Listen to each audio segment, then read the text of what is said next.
Welcome to the How of Business with your host, Henry Lopez, the podcast that helps you start, run, and grow your small business. And now, here is your host.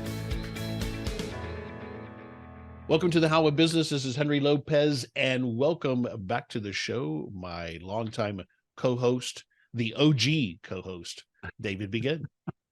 Thanks for having me, Henry. It's always a pleasure to be on your wildly successful podcast. Well, you helped me make it wildly successful Well, back in the day. I just gave you a little nudge and you took it from there. That's right. So you're in your Colorado Springs studio, is that right? We are in the Colorado Springs headquarters of Car Wash OS. That's right.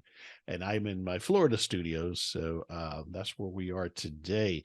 We're going to chat about what I'm calling finding your identity. It kind of reminds me of that REM song, Finding Your Religion, I think was the title of it. Yeah. So that's kind of what I was thinking there when I wrote that. But so I'm going to talk about finding your identity, your personal identity, which is predominantly based on, for us, being what I'm terming, and others have termed, being a small business hero. And I'll explain what I mean by that, or a successful entrepreneur often is how we as business owners identify ourselves.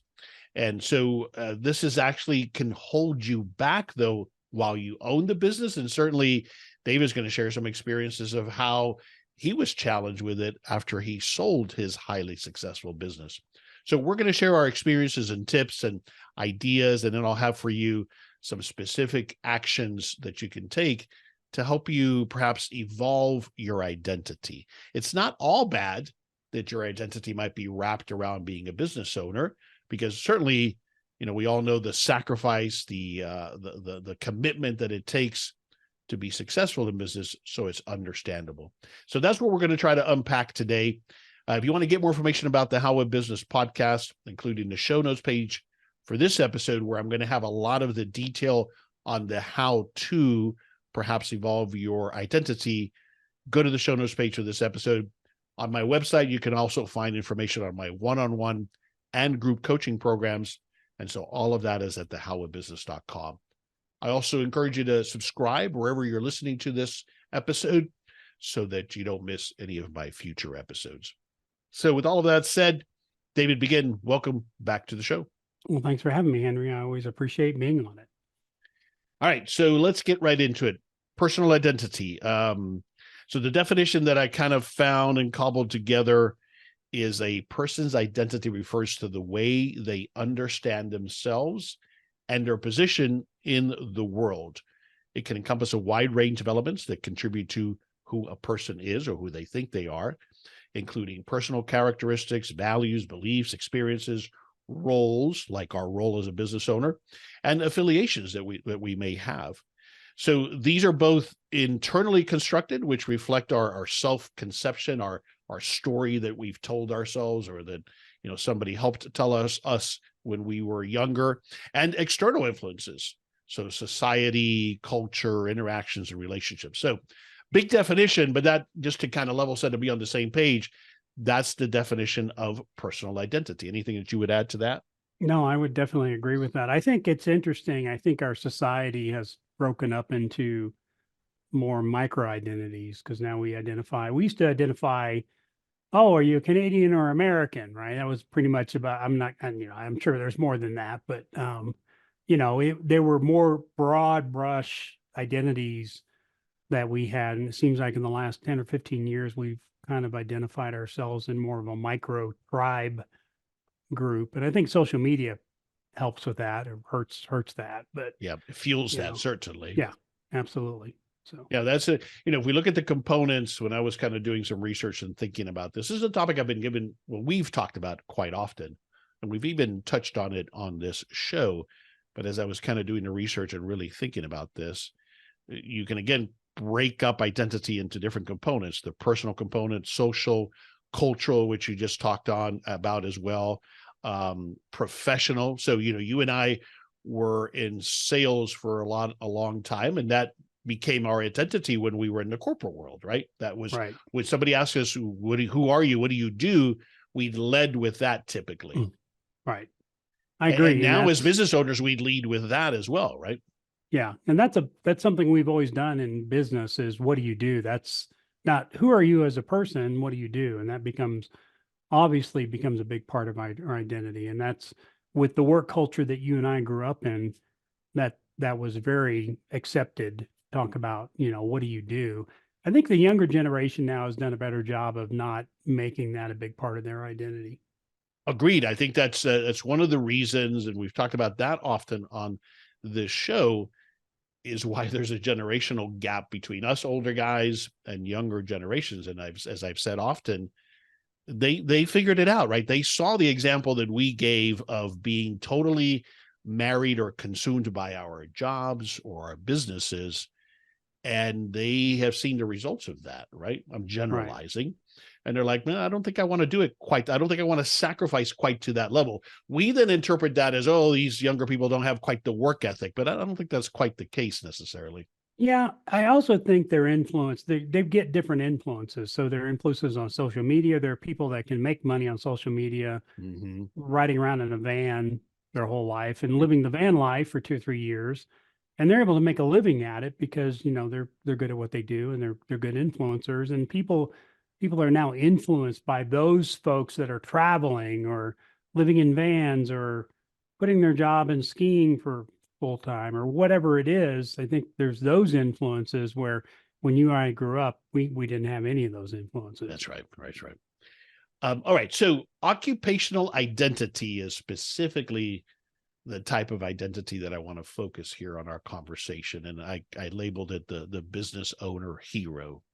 And there's good, bad, and ugly that I want to touch on that. But an occupational identity, just to kind of level set a definition, is when someone's sense of self is predominantly linked to their profession or job role or occupational identity, like I'm a doctor, or in our case, I'm a business owner, right? Yes. Let's start with, why that's sometimes necessary. What I've always talked about is that often that sacrifice, that all in, is part of what, in my experience, has to happen to get to any level of success. We got to be all in to some extent. We have to be willing to make certain sacrifices. And that's how we end up there, in part because we are the one that gets it done, especially in the early stages of starting a business. Right. Yeah. And I think it's, they're being a business owner and seeing some level of success. I do this, I can see some results for it, is very satisfying from a self-worth standpoint. And so it sort of feeds it. It's, that whole business owner, I'm successful. People look up to business owners. If you're an entrepreneur, you're seen in a different light sometimes. That whole circle of entrepreneurs are people that are very driven and very interested in being successful. So there's a lot of juice there that you get, a lot of self-satisfaction, a lot of self affirmation, and it feeds on itself, I think. Yeah. And no, I mean, it wears well, right? If at a cocktail party, I get asked, what do I do? And I say, oh, I'm an entrepreneur. That sounds impressive, right? Yeah. So, and I like it. It strokes my ego. So there's definitely that component to it. I think also, though, what has to happen to become successful in business, and I did a whole episode on this, is you have to embrace decision-making. You have to want to be the guy or the gal that makes the decisions, especially the hard decisions, right? Yes. So we need that, but at the same time, then that can become our identity in part as well, right? That's right. And I think that could be the difference between people who want to be business owners and versus people that want to be business owners, but, have trouble being a business owner, is actually sitting down and making the hard decisions. Absolutely. It's one of those, I think, mindset shifts that has to happen, and that I've observed that holds people back as to maybe they're not quite ready. As I put it, if you can't envision yourself being the one that has to make the hard decisions, because in the corporate world, even if we're pretty far up on the ladder, we're not making all of the critical decisions, right? Unless we're the CEO. And even then we have other people that help us with that. But in a small business, it typically is just yourself and maybe perhaps you have a partner, but every decision has to go through you and your partners. and you have to be ready for that. Yeah. Right. Now, the flip side of that is then the only way it's kind of a catch, because the only way then we can scale, which includes empowering a team of people to work with us, is to now begin to let go of some of that decision making. And that's a hard identity to let go of, isn't it? It is. It is. And I think that's an evolution that people make as they own businesses. And some people never make it.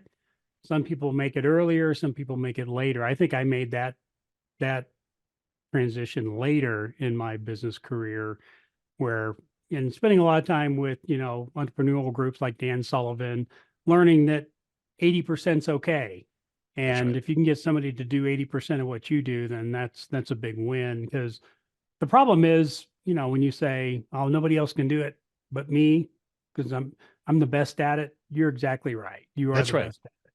Yeah, exactly. And I remember you telling me that one time, probably was as you were early days in strategic coach, and that was such a good revelation. It was like, you're right. But that's not the point, right? But you're right. You probably are the best rainmaker, or the best at doing whatever it is, building the widget or delivering the service. yeah, But you're missing yeah, the point, right? that's right. And that's where people drop the ball in building a scalable business and a business that's sellable. I know somebody right now that's got a very successful business in Chicago, but it's based on that person's personality and that person's ability to sell and that person's relationships that they've built over the last 20 or 30 years. Well, if that person gets hit by a bus or decides to retire, there's not a lot in that. It's going to be difficult to make the transition for the next person who's running or owning that business. Absolutely. I always mention on a more blue collar level, my dad is an example, who was a master carpenter, but never could let go of his perfectionism. Nobody could ever do it anywhere near enough. So even at the end of his very successful solopreneurship, he was a one-man shop. Yeah. Right. Right. And there's so many of them. I'm getting, my airplane is being worked on by a mechanic who's the same way. He's the only individual that can do the billing. He's the only individual that can, that can do certain things. Where there are other people that could probably do it if he wanted to spend the energy training those folks, which would free him up to do other things. But I don't think he'll ever get there. And, even the person who used to work on my car was the same way. He was a great mechanic, but he would always try to hire somebody and was incredibly frustrated because they didn't do it the same way he did. Yeah. Yeah. Guys, it's the biggest I have a client I'm working with now, and I've told him he's about to go into the first round of hiring somebody now. He's been a solopreneur, and now he's going to hire someone. And I told him, listen, this is going to be the biggest challenge you face on your path to accomplishing your goal of building a business that's just beyond what he can deliver. And what I told him is, be ready that people are going to disappoint you. You're going to hire people that don't work out. You're going to hire people that don't perform at the level that you're expected. But as perfectionists, we struggle with that, because we expect everybody somehow to be motivated the way that we're motivated, to do it exactly the same way we would do it. And if we cannot shift our mindset on that, we will never get over that hump. Yeah. And that was the biggest problem I had, is why are these people not motivated the same way I am? I never understood that until I finally had the revelation, either through training or consultants that I hired, was these people aren't you. If these people were you, they have their own business. That's but right. They're not. Yeah, exactly. And that there's good to that as well, because as you have helped me understand as well, and through Dan Sullivan's teachings, is they may only do 80% of how you do it, but the surprise is when they do it in a different way, or in a slightly better way, that you may have never been able to do it. Yeah. Yeah. And we're very, very big about hiring people so that they can work in what he calls their unique ability. So if I'm really good with the books, but if I hire somebody that's their love and they're doing the job, they're going to be more involved in it, more interested in it. They're going to probably end up doing a better job than I can. And they're going to teach me some things that I didn't know. Yeah. All right. So this identity that we understandably get into, of being the business hero, the good thing about it is it's for most of us, it's what we need, certainly during that startup phase. For us as small business owners with limited resources, we do have to do everything. We do have to be the rainmaker. We do have to be the one that makes all of the critical decisions. That's the good part of it. Mm-hmm. The bad is, as we talked about, that then it gets to a point, if we want to scale, not everybody wants to scale, and that's okay. But if you want to scale beyond what I can deliver individually, then it keeps us from empowering our teams, and that keeps us from being able to scale.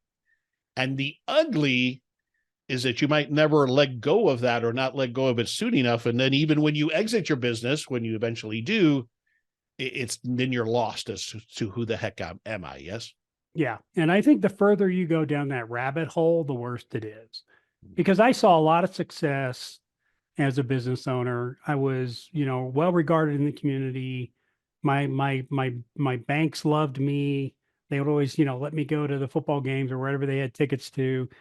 I was, involved in the industry. I was the industry, association president one year. So there was a lot of feeding, of ego and good feelings and everything. And, what I didn't realize is I was setting myself up for a major fall, because, that fed my immediate gratification of, I'm a business owner. I'm a successful business owner. People appreciate me and people respect me. To know when that stopped, what was I going to be after that? Mm-hmm. And so I think there's an equal and opposite reaction to the level that you don't figure this out. When it stops for whatever reason, it could be illness, it could be you sold your business, it could be forced retirement, it could be, voluntary retirement. Making that transition to who you are will be much more difficult if you don't get that balanced out right now. Agreed. All right. I want to unpack that a little bit, because there's so much there, especially in your direct experience. If we go back to when you were owning your very successful businesses, I know, by having observed it, that in those last, 5 years, certainly, or 3 to 5 years, you learned that if you were going to scale, you got into 3 locations and people in that structure that ran the business for you. Part of letting go of the identity is, I've had people tell me, well, then what's my role? What do I do now if I'm not the one at the shop every day or at the wash every day? What do I do? So you struggled with that. If you think back to that, what was 1 or 2 things that helped you overcome that mindset that, wait a second, I now need to play the role of CEO, of leader, and I have to empower my GMs and my regional manager to do what they need to do? Yeah. How did that happen? I think it was just, I was exhausted from trying to do it all myself. And I probably could have scaled earlier and come up with, 5 or 10 car washes. But in my mind, and I would literally tell myself this, if I have 4 car washes, that's going to be at least twice as difficult as having 2. Mm. Because of the way I was running them. When I had 2, it was incredibly difficult for me to run. And some people had 5 or 10. I'm like, how are they doing this? Mm-hmm. Well, they're not doing it as good as I can, or they're not doing it as well as I can. And then I finally, got to the point I was too exhausted, or there was some epiphany that took place where I realized, you don't need to operate it like this. You don't need everything. And I use this example a lot. Everything to me was a 10 on the Richter scale. And I couldn't judge the difference between a big issue and an issue that I probably could just let go. And when I finally did that, that made me more relaxed, more comfortable. My blood pressure probably went down. And I was actually enjoying being a business owner at that time when I finally let go. And you're right, you go from being the person, and that's why, Henry, you deal with a lot of small business owners who it's a single shop, single sole, what's the word I'm looking for? Solopreneur, yep. Yeah. Individual who's running it. And there, that transition from that to, how do I scale this? How do I get 5 people in the shop doing the same work? And how do I teach them to become what they can become? That's much, much different than, nobody can do this as well as I can. Absolutely. It is the big chasm. There's a chasm at the beginning that keeps people who just talk about starting a business to actually take on the risk and the challenge of making it happen. And then there's this other chasm that happens some point after that startup, to cross over to scaling. And what my experience is, a large number of people never make it across that chasm. I think you're right. I think a lot of people never make it. And unfortunately, the people that are really good are the ones that have the most difficulty making that transition. Agreed. Yeah, it could be brilliant, folks. Again, going back to my dad, he was regarded, I mean, his work spoke for itself. I mean, he was a master craftsman. He created art in wood, yet could never cross that chasm. Yeah. Quote from Stephen R. Covey that I thought was appropriate here. Stephen R. Covey said, we are not our successes. We are not our failures. Our true identity lies in our ability to grow, to adapt, and to always strive for improvement. End quote. Sure. Yeah. I think that put it pretty succinctly there as to what we're talking about here. Yeah. Yeah. It's like, not who are you? Well, who are you? It's like, who are you at the moment versus who are you throughout your whole life? Yeah. Is there, I think this is a tough question for you, but is there anything that you could have done differently that might have better prepared you for what you went through after you sold your highly successful business? Or was it just you had to fight through that? There was no way around it. I think I went too far down the rabbit hole of, enjoying the identity that I had, not thinking it was going to be difficult when I shifted. There wasn't anybody standing behind me said, you know what, you really need to work on who you are as David rather than who you are as the owner of these businesses. There was nobody. So, I ran down the road I went down. And then when I pivoted, it became very difficult to figure out what was next. Unfortunately, it was about the same time as COVID kicked into play. So everybody was wondering what was happening anyway. And so doubling that with me and, dealing with COVID, I think was really a challenge. And so I bounced around, did a few things that I didn't like or whatever. But yeah, I mean, I think you can prepare. I think this is like the discipline of working out where, when you're 10 years from now, you're still in good shape. You did that because you did a little bit every day and you kind of redefined yourself physically. I think you need to redefine yourself from an identity standpoint, and you need to put some energy and effort into identifying yourself as a whole person rather than, just this particular slot. Because, we play a lot of different roles in our lives, and, we're both fathers, and that's a role we play. That's an identity we have. Now we don't always get a pat on the back for that. Right.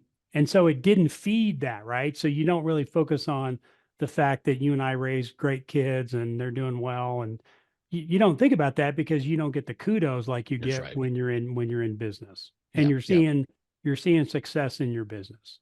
Yeah. Again, going back to the cocktail party, if I say, well, I'm a great father, it's like, oh, okay, interesting.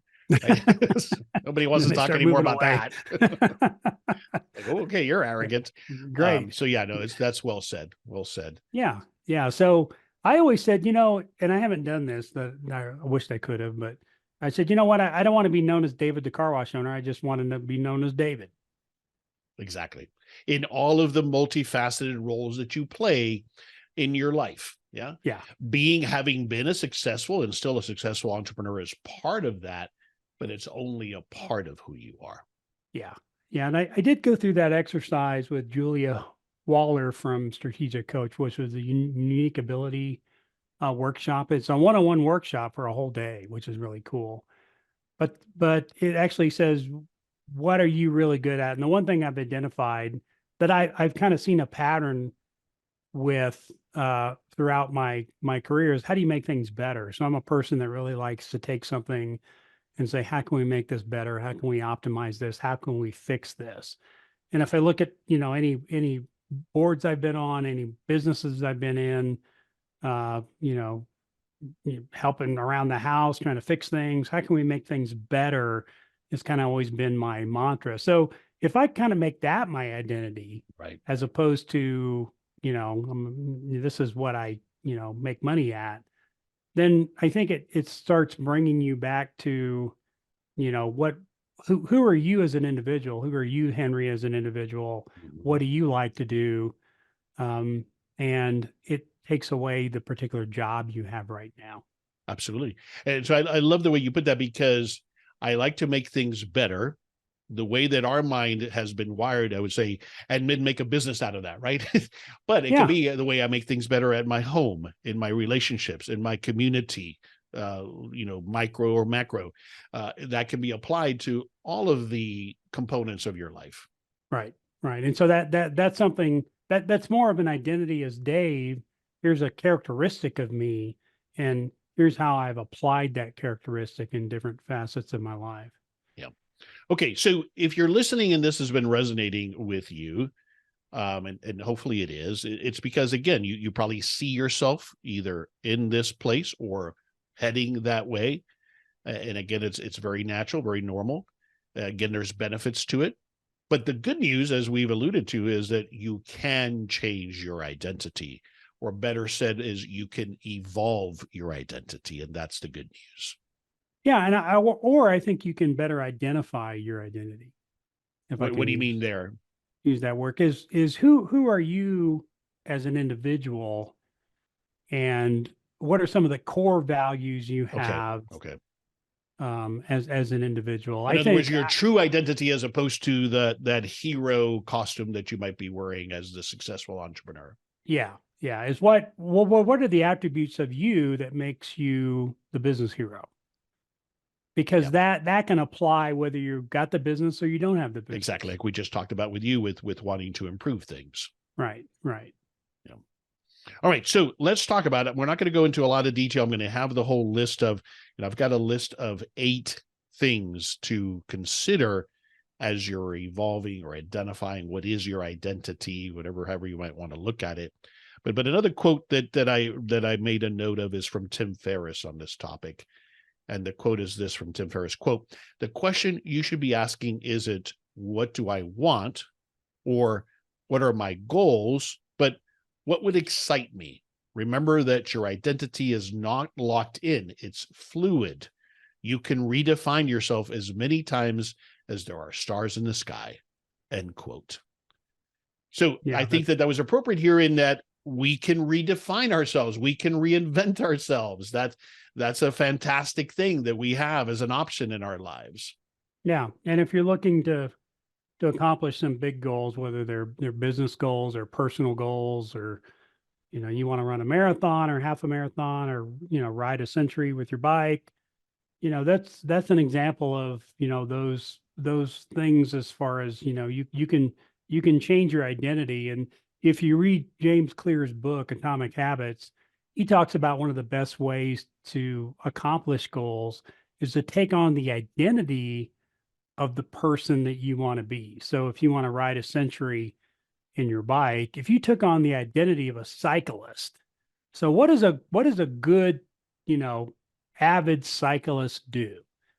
As far as training programs, what they eat, how they exercise, how they ride, what type of rides do they do? And if you took on that identity of that person, then you're more likely to achieve that particular goal. But it's really interesting, because just thinking about this, that James Clear talks about, to be successful, you take on that identity. And I think that's what we do in business, maybe, Henry, is we take on the identity of a business owner. Absolutely. And that makes us successful. But, when you said you could be, the Tim Ferriss quote about being fluid, we could take on any identity we want. That's to. right. That's right. So that's actually that's the freedom in life, right? That is, though, what I love about that is one of the reasons I wanted to be a business owner and an entrepreneur. I wanted to have more control as to my destiny, but how I got there. And I have the right to change that path at any point in time. Right. Agreed.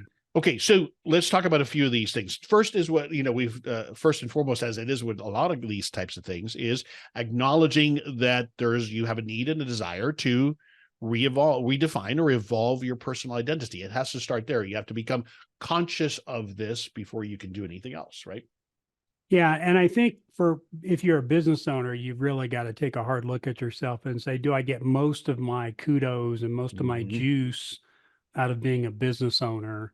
Is that where my identity lies? And I think that's a risky proposition, because if that ever changes, if the economic situation ever changes, if you ever sell your business, lots of reasons why businesses can go sideways. And you've identified yourself as that. It's going to be a lot more challenging for you to actually pivot. Yeah, it relates to here, since you touch on that, why it's so hard when we tie ourselves to being the successful business owner. To a big extent, what we're tying to ourselves to is I make money, I have money. And if that happens to take a bump or we have a failure, boy, that can be a devastating blow to our ego and to our identity, right? Because we put everything in that part of our identity. Yeah. And one great example I meant to bring up earlier, but I want to bring it up now, is athletes have a real issue with this. Apollo Ono read a book called Hard Pivot, and I listened to a podcast that he was on, but talked about the challenges of high level athletes once they reach a certain level of success. Like Apollo Ono was a gold medalist in the Olympics. And when he had to retire from the sport, how difficult that was. It's difficult for professional, think about football athletes. Absolutely. When they have to retire. And that was their entire identity for most of their life.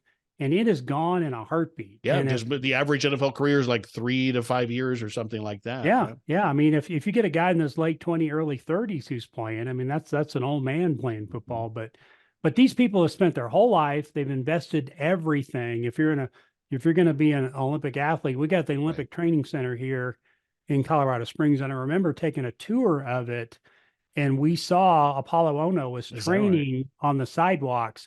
And they had these huge rubber bands around their waist, and he was leaning at a 45-degree angle against that band with somebody holding it, so that he could build up those muscles to go around the curve on the ice rink. And you think about the dedication of, he lived at the Olympic Training Center. He could have lived anywhere, but he wanted to live at the Olympic Training Center with all the other athletes so he could immerse himself. But that was their lives. I mean, you're training for 4 years for only a shot at being in the Olympics. The person that's my personal trainer, he trains a lot of skaters who are trying to work their way up. There's hundreds of trainers that are skating for 3 slots. And so think about those people who are putting everything they're into that they can. Their parents are putting everything they can, from moving to Colorado Springs, hiring coaches, traveling, whatever needs to be done for them to even have a potential shot at being on the Olympic team. And so when that doesn't work out, or the career is over, or worse yet, it really works out and you get a gold medal and you're done. Yeah. And then you're done. And your whole life has been built for that. That is a great example of an identity crisis. And I think Apollo Ono talks about there's a high level of suicide, in athletes when they can't do their sport anymore. Yeah. And that's such a perfect analogy, David, because if we translate that to a business owner, it's what I was talking about earlier. You must be all in on an identity to get there, right? So he had to become nothing but an athlete in training. Nothing else, everything else was sacrificed. Right. That was necessary for him to get there. Right. The challenge is now, if we keep it now to business, is similarly, that's often what we have to do to get our business started and to get it to success. Sure. But then how do we scale? How do we begin to step back? Because that is not sustainable, not only for ourselves, but for our business. And therein lies the challenge, right? Yes. Yeah. And if you're going to start changing your identity from being the knowledge worker to managing people, that's a transition I think we all need to make, whether we have 1 or 2 employees, or if we just have one that ourselves, we need to be able to figure out how to at least transition the identity. Exactly. Otherwise, what often we end up with is either an exhausting business that's really, at the end of the day, a lower paying job that when we could go get with somebody else. Right. All right. So acknowledge, I'm just going to go through these quickly and then we'll touch on any of them if they spark some conversation. Cultivate personal interest outside of work, outside of your business. We chatted about that. Setting boundaries between work and personal life. Now, I've talked a lot about on this show. I don't believe you can separate the two completely, and that's okay. But the boundaries there need to be some boundaries, especially to what are you willing to sacrifice in the way of your personal relationships in particular and your health. And so setting boundaries there is important. A supportive network. I think that's a huge one, David. Being a business owner can be very isolating because often for us, the circle of friends or family that we have, while they're supportive and loving, they don't understand what we're going through. And so it's important, especially if we're just ourselves. Now, that's the beauty of having a partner. We need a network that supports us. Yeah. Yes, absolutely. And we think about our careers, Henry, and when we sold software, we were traveling all the time, but we had very supportive spouses who were it would have been incredible. We've had colleagues whose wives were not supportive, and how difficult that was for that individual to try to navigate the fact they've got to be gone. Yeah. Sometimes I wish my wife wasn't as supportive. I wish she would have like if she would have put up a bit more boundaries, that might have helped. In all seriousness, it might have helped us with our not becoming so consumed by either our careers or our businesses. Yeah. Yeah. That if I go back and look at some regrets, I wish I could have done over. I would have set better boundaries with my personal life and my family life. And I would have been present and focused when I was with my family. And, part of my ADD doesn't let me do that as effectively as maybe other people, but I wished I would have been more focused with my family and enjoyed that time more when they were younger. Yeah. Yeah. And that's what I'm talking about there on that item of setting boundaries, cultivating personal relationships, invest in personal development. We've touched on repeatedly here. We've talked about Strategic Coach and Dan Sullivan. You and I are both big readers, as are most of our listeners here. And it's a continuous learning. So we have to learn from others. We need to read and educate. We need to get a coach or participate in a program. Whatever we need to get that help and direction is critical to invest in ourselves. Yeah, there's so many mastermind groups for business people to join. There's Vistage. There's lots of different groups that you can join where you can visit with. And I think that was the brilliance of Strategic Coach, is you were around like-minded individuals, and most of the value we got was amongst each other. We got some great information from Dan and his team, but working with each other. I've got some really good friends that I'm still good friends with. From Strategic Coach. You worked for an individual that I was in Strategic Coach with. You did some work for them. So yeah, it made such a difference. And yeah, you can't really underestimate those things. So one of the keys that we touched on where it manifests itself is in how you delegate and trust your team as you start to build a team. One of our early episodes, episode 26, which I'll have a link to on the show notes page, or you can just search for it at thehowofbusiness.com. We called that episode How to Delegate Effectively to Grow Your Small Business, including a worksheet that you put together and then I refined on helping people with delegating, because that is kind of where the rubber meets the road often on having or making this shift, is to properly empower your teams. And so that's critical as you make this transition. Yeah, I would say delegate to your team, understanding they're probably not going to do it as well as you're going to do it. And it's going to be an evolutionary process. And I would say for the trust part, trust that your team wants to do the best job. So if you can make that particular trust, you can get over a lot of these other things. But the one of my big pivot points or transitions was when I finally said, everybody wants to do a good job. And it's my job to figure out how to help them do a good job. And that's, for me, that was the trust, was trusting my people. They really had the company's best interest in mind. Agreed. All right.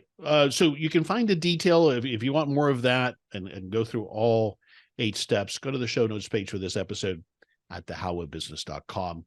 Well, we'll take a pause here. David, update us on what's going on. Your focus these days, other than enjoying your well-deserved life, is Car Wash OS. So just update us on what's going on with Yeah, that. so we're doing operational consulting for car wash owners, whether they're new investors or existing car wash owners. I was asked to sort of start this business to kind of fill some gaps and some offerings that some larger companies had. So we're currently developing that. I've got a partner that is working with me that is excited about it, and we are seeing some success with our consulting offerings and helping people get better at what they do, giving them the tools that they need to be successful. It really focuses on how do you kind of develop good operational standards? How do you develop the right content?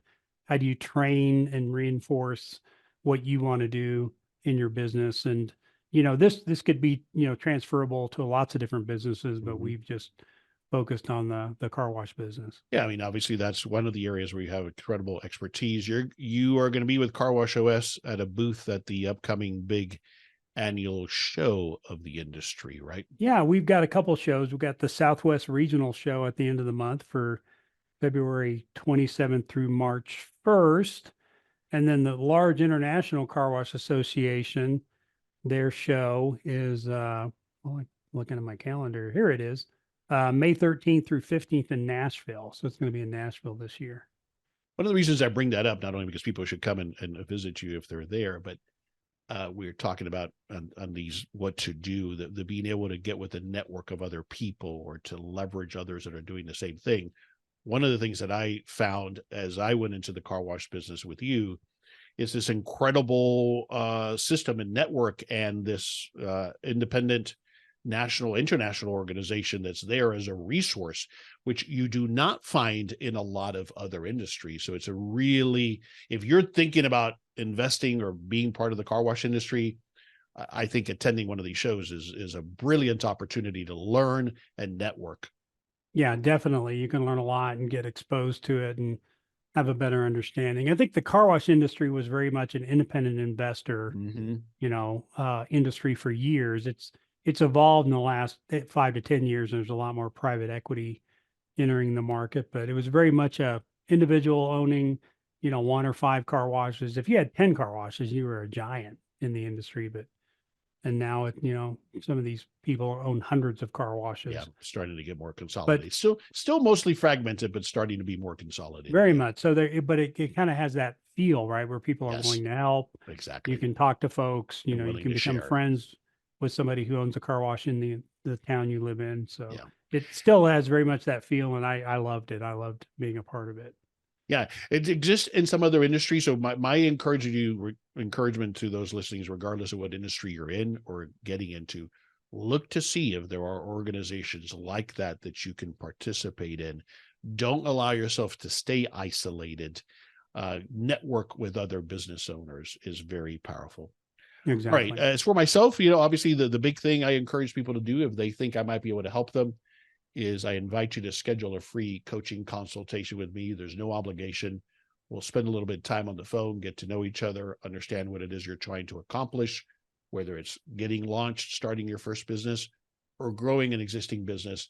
And then we can figure out if one of my coaching programs might be a fit for you. So just go to thehowofbusiness.com to schedule a free consultation. If you want to learn more about David, go to carwashos.com.